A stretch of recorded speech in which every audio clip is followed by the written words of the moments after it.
3 tips for living a more productive life with Cassie.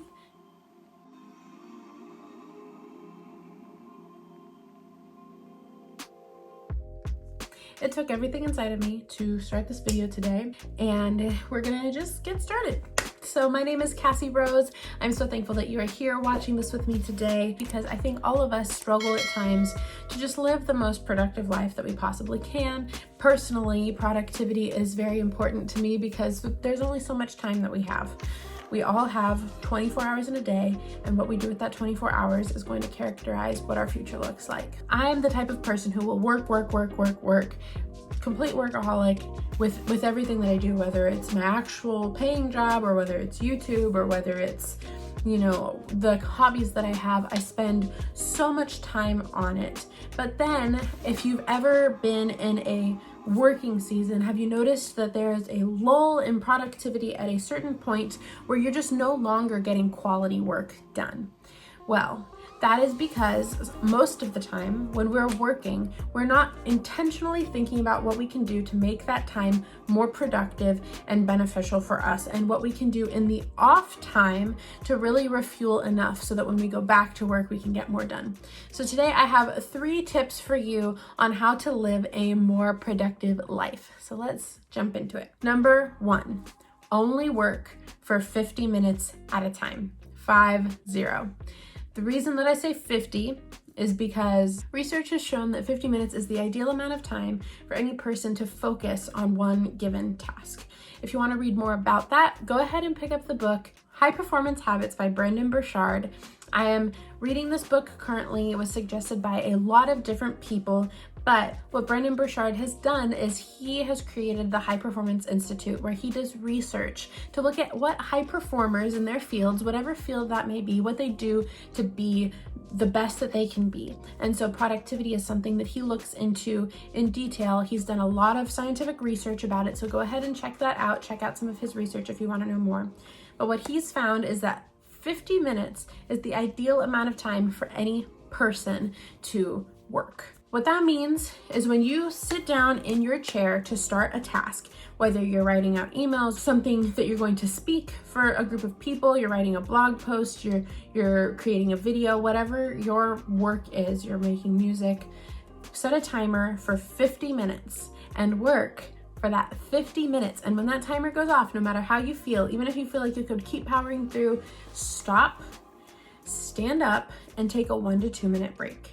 Just 1 to 2 minutes where you're changing scenery, looking around, getting out of your chair, doing some stretches, taking a walk, drinking some water.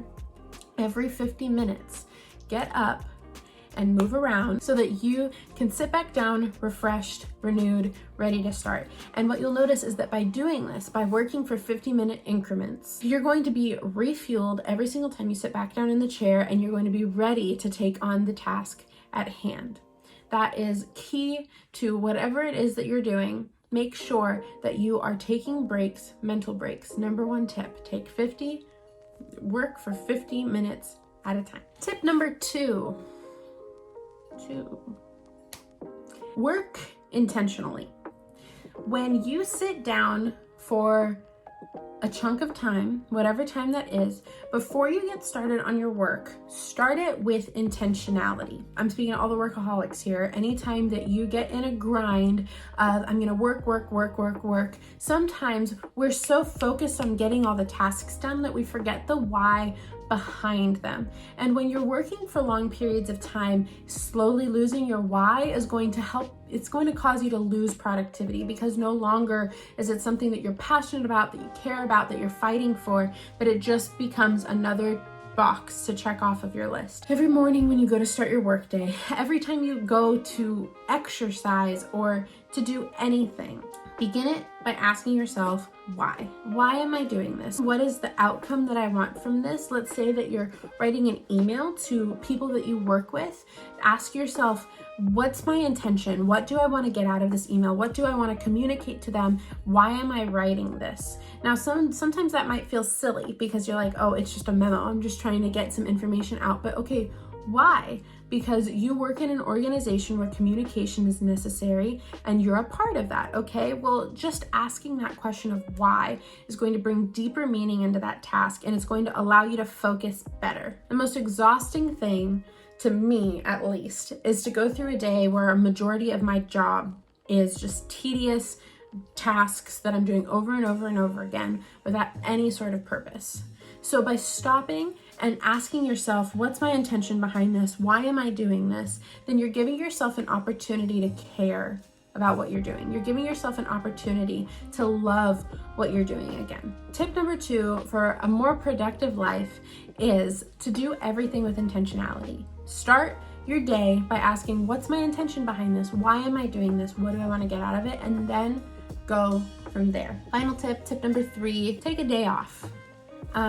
This is really hard for a lot of people. I live in the Silicon Valley. I live near San Jose, California.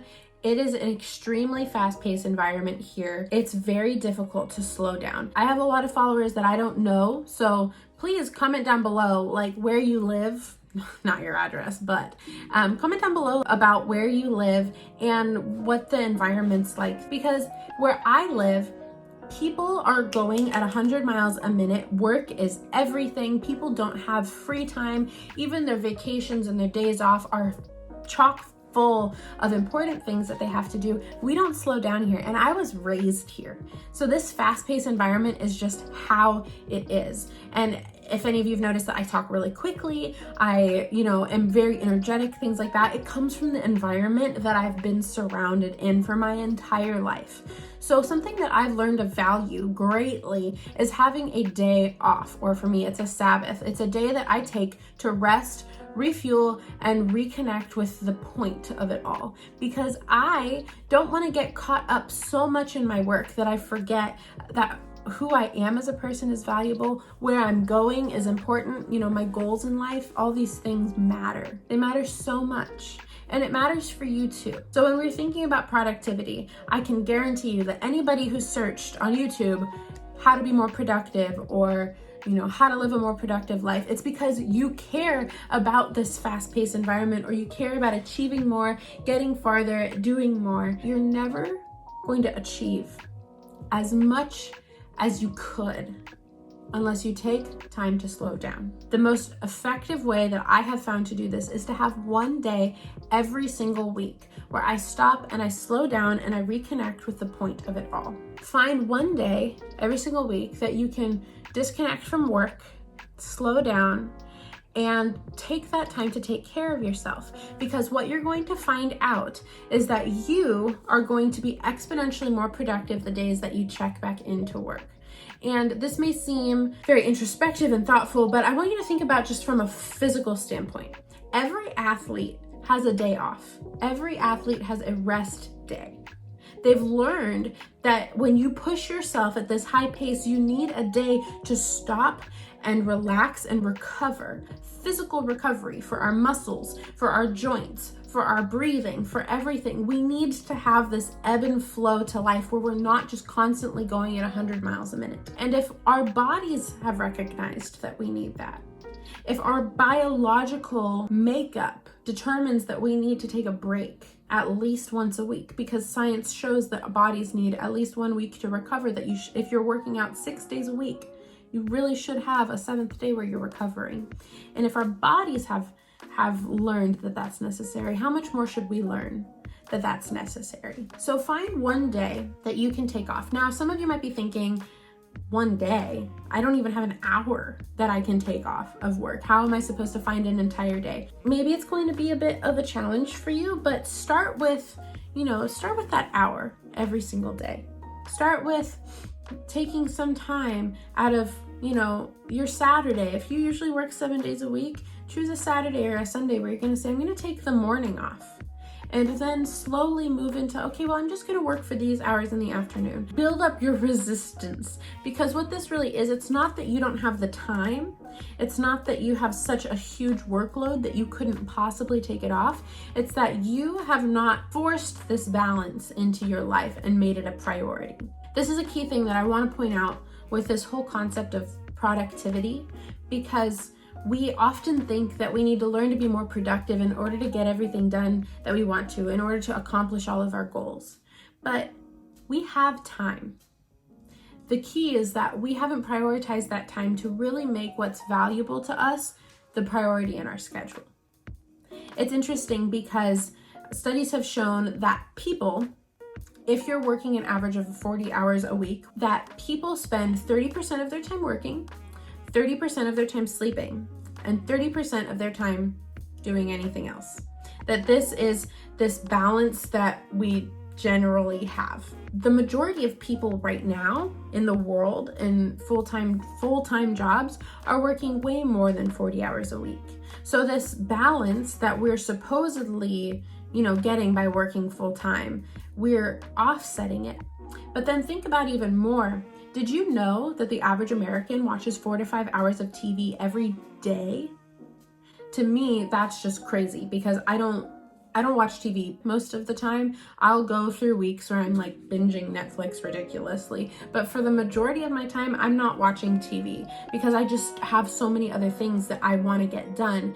But people say that they don't have time, but then they're watching an average of 4 to 5 hours of TV a day. So it's not that we're lacking in time. And it's not that we're lacking in the know-how to be productive. It's that we have not prioritized our time properly in order to get the most out of the time that we have. So I want you to think about this in terms of these 3 things that I have mentioned today. Work for 50 minutes at a time. Be intentional about that time that you are working. And then take productive time off. Take intentional time off. These 3 things are going to help you not only to be more productive in the time that you're working, but also to reevaluate in your life. Am I prioritizing the right things? Am I taking care of myself? Or has my life just become a game of cat and mouse with my schedule, with my planner, where I'm going back and forth and never really getting what I want out of life? If we're able to do these 3 things with our time, if you this week set this intention that I am going to only work for 50 minutes at a time and I'm going to take a break between each block of work, that I'm going to be intentional when I sit down to start a task, that I'm going to evaluate why I'm doing it and what the point is so that I am more engaged and active in the pursuit of this task, and then taking 1 day off. 1 day off, which I think this last one, to a lot of people, this thing of taking 1 day off is probably the most crazy thing you've ever thought about in your life. And for a long time, it was for me too. This idea that I was supposed to rest, because honestly, it wasn't that I was opposed to rest. It's that I didn't even know what rest looked like. When someone just said to take a day off, I was still doing homework. I was like, oh yeah, this is my day off, but I'm still answering emails, or I'm still responding to messages from coworkers, or I'm still writing this essay until midnight. That's not rest. The culture that I was raised in was that I didn't even get a healthy perspective of what rest looked like. I thought that productivity was working nonstop in order to get the most done possible. But what productivity really is setting aside a time where you can be the best version of yourself for whatever job you're trying to get done.